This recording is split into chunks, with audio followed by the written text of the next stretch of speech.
حضرت ابو ہریرہ رضی اللہ تعالیٰ عنہ سے روایت کرتے ہیں کہ ایک شخص نے عرض کیا، یا رسول اللہ صلی اللہ علیہ وسلم، فلانی عورت کے بارے میں یہ مشہور ہے کہ وہ کثرت سے روزہ، نماز، صدقہ خیرات کرنے والی ہے، لیکن اپنے پڑوسیوں کو اپنی زبان سے تکلیف دیتی ہے، یعنی برا بھلا کہتی ہے۔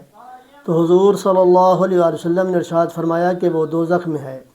پھر وہ شخص نے عرض کیا، یا رسول اللہ صلی اللہ علیہ وسلم، فلانی عورت کے بارے میں یہ مشہور ہے کہ وہ نفلی، روزہ، صدقہ خیرات اور نماز تو کم کرتی ہے، لیکن اس کا صدقہ خیرات پنیر کے چند ٹکڑوں سے آگے نہیں بڑھتا، لیکن اپنے پڑوسیوں کو اپنی زبان سے کوئی تکلیف نہیں دیتی۔